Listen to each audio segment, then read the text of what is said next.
आउज़ुबिल्लाहि मिनश्शैतानिर्रजीम बिस्मिल्लाहिर्रहमानिर्रहीम रब्बि श्रह ली सदरी वयस्सिर ली अमरी वहलुल उक़दतम मिन लिसानी यफ़क़हू क़ौली।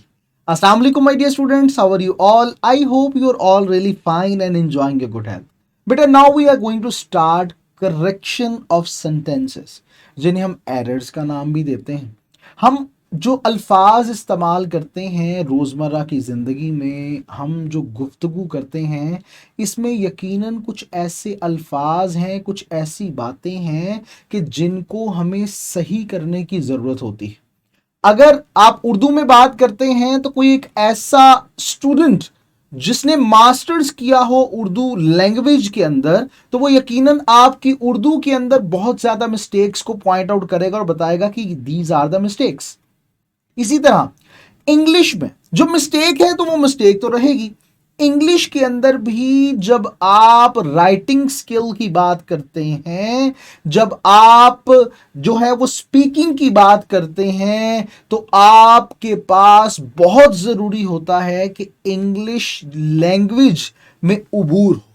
जब आप इस काम में स्किल्ड होते हैं तो इसका मतलब है कि आप इंग्लिश या वो लैंग्वेज अच्छे अंदाज से बोल पा रहे हैं या उसको अदा कर पा रहे हैं।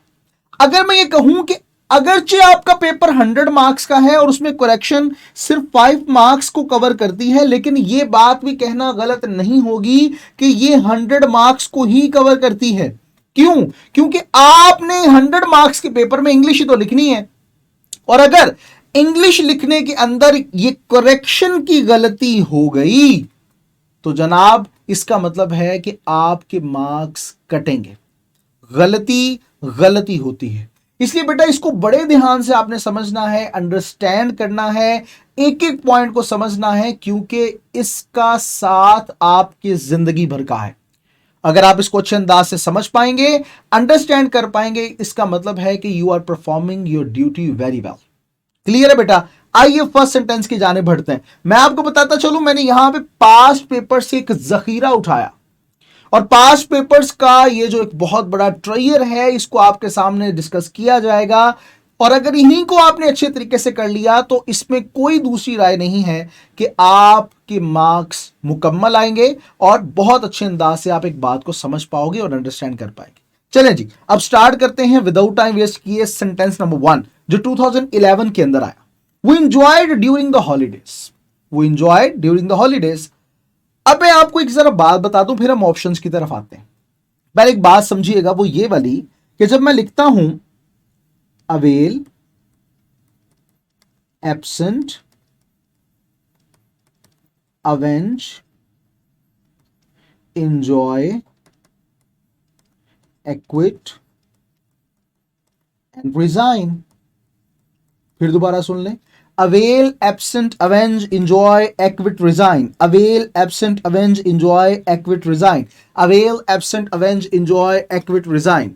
जब ये अल्फाज आपको नजर आ जाएं एज अ वर्ब, ये वर्ब ही है, जब ये अल्फाज आपको नजर आए तो इनके बाद आपने प्रोनाउन की रिफ्लेक्सिव केस का यूज लाजमी करना है। ये बात आपने नहीं भूली।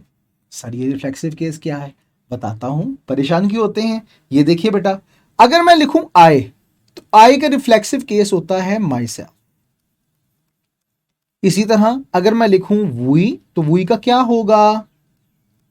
Are selves. कुछ लिखते हैं सेल्फ, नो, जब एफ है तो वो चेंज हो जाएगा वीईएस में, ठीक है, तो ये नहीं करना। इसी तरह जनाब अगर दे है तो किस में चेंज हो जाएगा?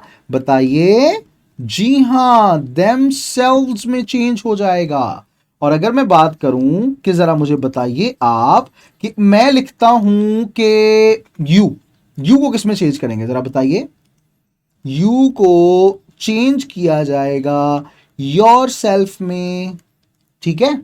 इसी तरह आप ये भी मुझे बताएं, इट को किस में चेंज करेंगे? बिल्कुल इट सेल्फ में चेंज करेंगे। क्लियर? डन है बेटा। ही को किस में चेंज करेंगे? हिमसेल्फ में। शी को किस में चेंज करेंगे? हर सेल्फ में। क्लियर। तो बेटा मैं बता रहा हूं कि जब आपको avail, absent, avenge, enjoy, equity, resign ये अल्फाज नजर आए तो आपने लाजमी इसके बाद रिफ्लेक्सिव केस लगानी है। और रिफ्लेक्सिव केस जब लगाई जाता है तो वो किससे मुताबिक होगी? उस सब्जेक्ट के मुताबिक जो प्रोनाउन की शक्ल में आपको नजर आ रहा होगा। क्लियर है बेटा। अब इस चीज को समझते हुए आइए अब जरा ऑप्शंस की जाने बढ़ते हैं। Number 1, we enjoyed ourselves during the holidays. लग तो रहा है ये ठीक है, लेकिन नहीं, हमने बाकी भी देखने हैं, फिर उसके बाद ऑप्शन पे निशान लगाना है, मार्क जाने का अंदेशा हो सकता है, इसलिए पहले पूरे सारी options. We ourselves enjoyed, नहीं जी, ये तो सेंटेंस का एस वी ओ ही चेंज कर दिया गया। देखे ना, एस वी ओ क्या होता है? Subject, verb, object. तो जो जो चीजें जहां जहां पे आनी है उनका होना बहुत ज्यादा जरूरी है। तो we enjoyed ourselves during holidays लग तो ये रहा है, लेकिन अभी हमने बाकी ऑप्शंस पढ़नी है, तो चलें बाकी ऑप्शंस की जाने बढ़ते हैं। वी आवरसेल्व्स इंजॉयड, जी ये भी नहीं होगा। We enjoyed during the holidays, नहीं, बिल्कुल भी नहीं। We enjoyed during the vacations, नहीं, ये भी रॉन्ग ऑप्शन है। तो सही ऑप्शन क्या रहेगा? जी हाँ, option number A is the right answer. तो क्या होगा? We enjoyed ourselves during the holidays. This is your right answer. आइए अब सेंटेंस नंबर 2 की जाने बढ़ते हैं। दूसरा सेंटेंस क्या है, हमें क्या बोल रहा है, आइए समझते हैं, इसको अंडरस्टैंड करते हैं। दूसरा सेंटेंस है, he gave his son many advices. He gave his son many advices. पहली बात तो जरा समझ लें जी कि what is the difference between advice and advice. जी को बताएगा आप में से मुझे? जी बताइए बताइए बताइए, जिसको पता है बताएं जी। एडवाइस ये क्या है? नाउन है। और ये एडवाइस क्या है? ये एक वर्ब है। पता है ना नाउन और वर्ब क्या होता है? जरूरी है, पार्ट्स ऑफ स्पीच है ये। एडवाइस एक नाउन और एडवाइस वर्ब। अच्छा जी, जब वर्ब क्या होता है? वर्ब असल में एक्टिविटी है, एक्शन है। तो इसका मतलब है कि जब हम यहां पे लिख रहे हैं एडवाइसेस, इसका मतलब एडवाइस तक तो बात ठीक समझ में आ रही है कि एस नहीं आना था, सी वाला ही आना था। क्लियर। अब एक बात को जरा आगे समझें।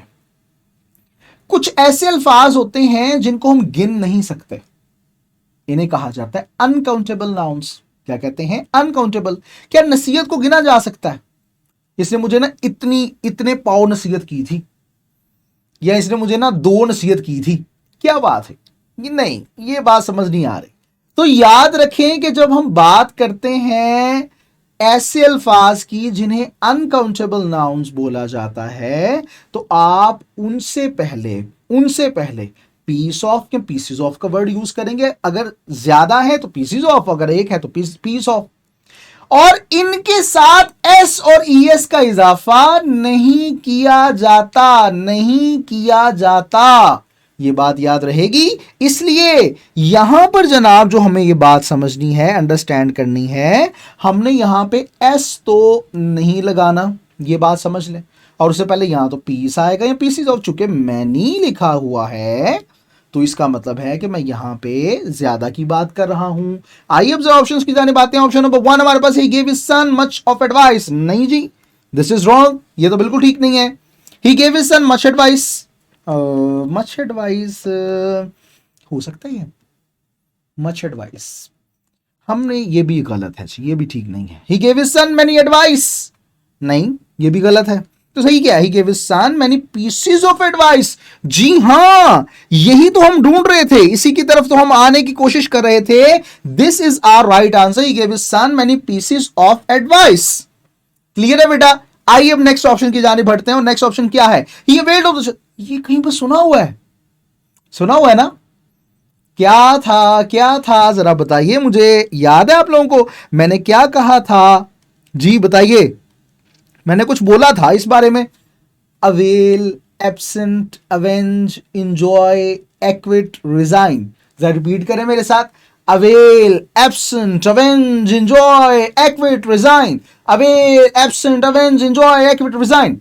तो जनाब इनके साथ क्या करते हैं? जी हां, रिफ्लेक्सिव केस लगाया जाता है। और रिफ्लेक्सिव केस क्या होता है? जिसे हम इन अदर वर्ड्स सेल्फ या सेल्व्स केस का नाम भी देते हैं। तो चलें जरा लगाते हैं ही का रिफ्लेक्सिव क्या होता है। सोचें पहले जरा ऑप्शंस की जानी बात है। He availed of the chance, he had availed of the chance, नहीं, this is wrong. He availed himself with the chance. With, avail के साथ ऑफ आता है ना, अवेल के साथ ऑफ आता है, प्रपोजिशन याद रखनी है, अवेल के साथ ऑफ आता है, अवेल के साथ ऑफ आता है, तो ये विद तो आगे, इस वजह से ये तो गलत है।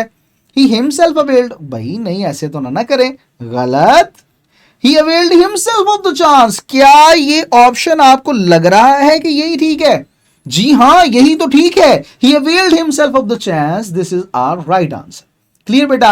अब इंशाल्लाह ये जो मैंने आपको सेंटेंसेस बताए इनके रूल्स के साथ बहुत अच्छे अंदाज से समझिएगा। अब इंशाल्लाह हम लोग अगले लेक्चर में इसी से आगे बढ़ेंगे। तब तक अपना ढेर सारा ख्याल रखिएगा। मिलते हैं अगले लेक्चर में। अल्लाह हाफिज।